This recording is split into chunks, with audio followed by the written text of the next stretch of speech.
orí àtẹwọ́ nípa. Amen. Amen. Àkókò táwa yìí mo wákàtí tó wà. Amen.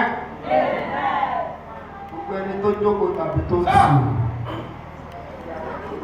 Ẹni kan dìde lọ́wọ́lọ́wọ́ báyìí. Ohun kan tí kò máa fẹ́ tó ká máa pariwo rèé.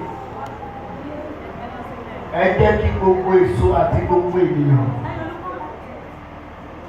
Ẹ jẹ́ kí pariwo mi dáadáa. Bàbá ẹ ti gbìyànjú ìrìnàjò wà lẹ́ o. O lè kánjú lọ. Ṣùgbọ́n kó tó di wákàtí kejìlá. Ìrànlọ́ tó ti kúrò nínú ìran rẹ. Olúwa. Adániwá yóò dá padà. Ẹ jẹ́ kí gbogbo èèyàn náwó méjèèjì sókè. Kàyéfì kan ló jẹ́ fún mi sà. Bí bàbá ẹ̀ sọ pé tó náwó, àwọn kan rojọ́. Amen. Amen.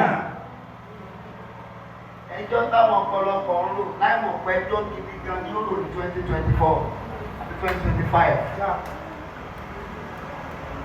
Ta ló wà ní kọ́sẹ̀ ní tó parí?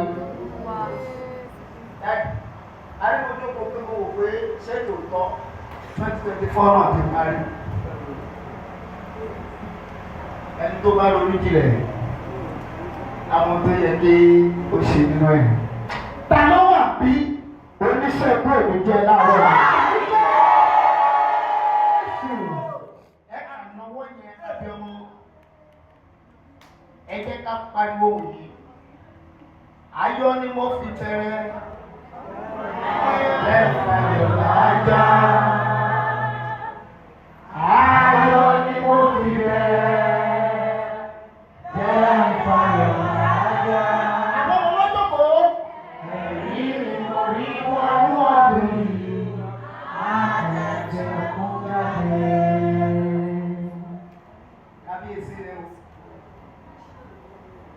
Àwọn kan tọ́ mi lọ́wọ́lọ́wọ́ báyìí.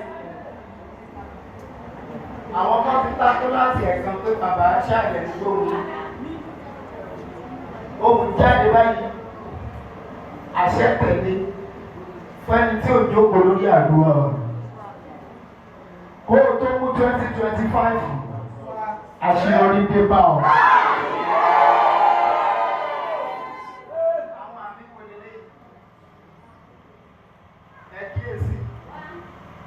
Mo máa ń kọ́ ti bíbélì díẹ̀.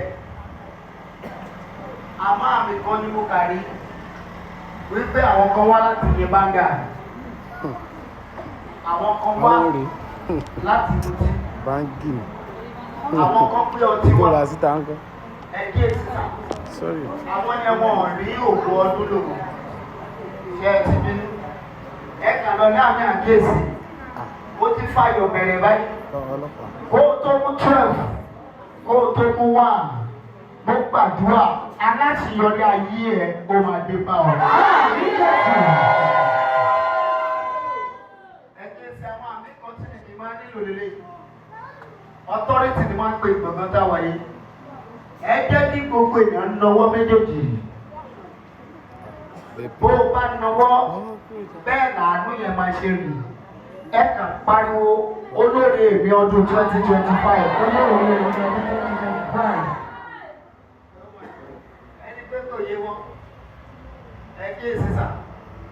Bí olóore ọdún 2025 bá ti wáyàn ní láti ọ̀nì wá. Ẹni ò ní pọ́blẹ́mù mọ́. Wọ́n lè má ṣọ̀tẹ̀. Ṣùgbọ́n kó gbàdúrà pé olóore mi yìí má jò fi mí lẹ̀. Ṣé o rẹ́dì? Ẹ̀nàwó! Ẹ pariwo! Olóore mi ọdún 2024. Olóore èmi ọdún 2025. 2025 ni. Ṣé o ti rẹ́dì? Ṣé o náwó yẹn? Olóore ayé mi 2025. Olóore ayé mi 2025.